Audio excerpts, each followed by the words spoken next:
While this has been an interesting and a thoughtful debate today and tonight on the death penalty, I've come to believe in some way that it's almost an academic debate, because I'm not sure that we really have the death penalty in Connecticut in the first place.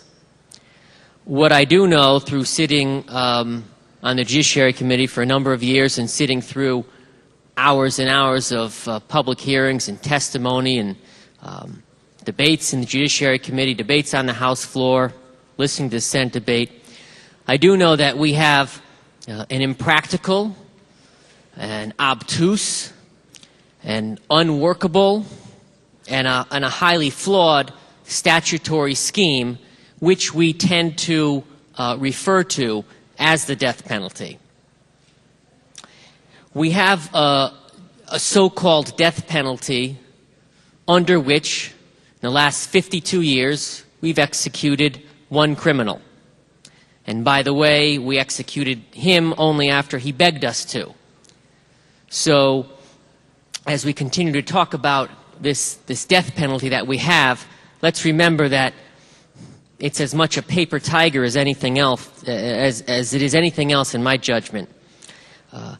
We have this so-called death penalty under which few people really believe that the 11 men currently on death row will ever receive this ultimate justice.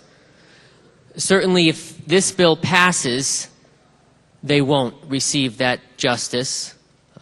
The bill, I think, in addition to other flaws it has, is quite intellectually dishonest, and whether it was the political reality that it needed to include this provision that the 11 that have been convicted and are on death row will remain there, it's not intellectually honest, and few attorneys wouldn't salivate at the opportunity to represent a death row inmate when the legislature, the governor, has signed off on a bill which repeals the death penalty under which they were convicted.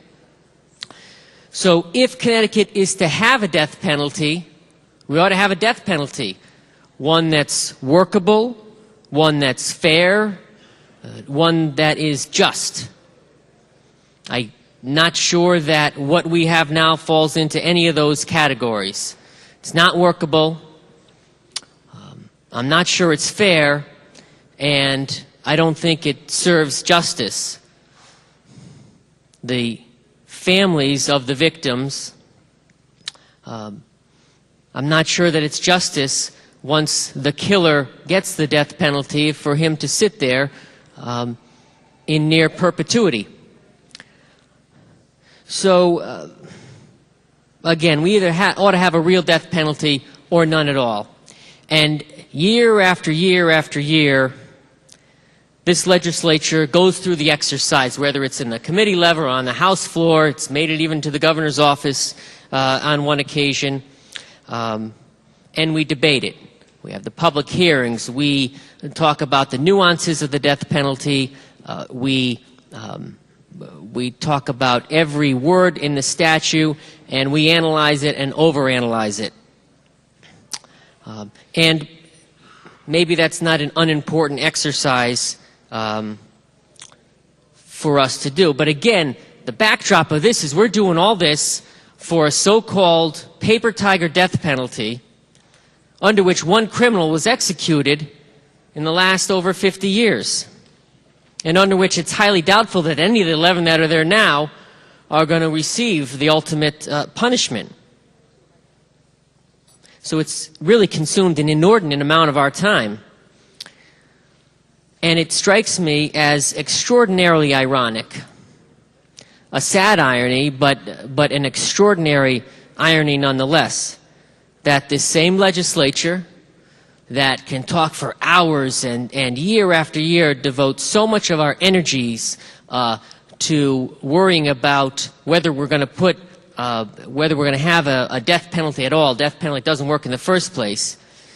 And yet, every day in this state, every day, nearly 40 of the most innocent among us have their lives taken through abortion. So it seems to me quite ironic, sadly ironic, that we would have so many efforts and work so tirelessly on the death penalty for the guiltiest, but Connecticut has such a strong death penalty for the most innocent. We're talking about not one every 52 years, we're talking about thousands a year.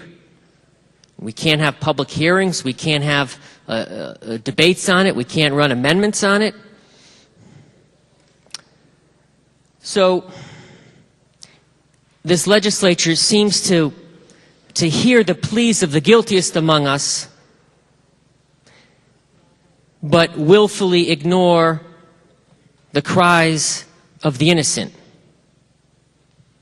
Now, in part, in an effort to promote a culture of life, to perhaps help soften or open previously hardened hearts, maybe in this legislature, but in the state more generally, I'm prepared to vote to repeal the death penalty, and I will be doing that later tonight. I hope that in some small way it helps to promote a culture of valuing human life, of recognizing the miracle that is human life, the dignity that is human life, even for the worst of the worst. But I would respectfully ask my colleagues who have labored so tirelessly to have this vote tonight and have this bill pass and enacted, I would ask them to please open their hearts to the unborn, to the innocent, and offer them the same protections that this bill is going to now be giving to the guilty. Thank you.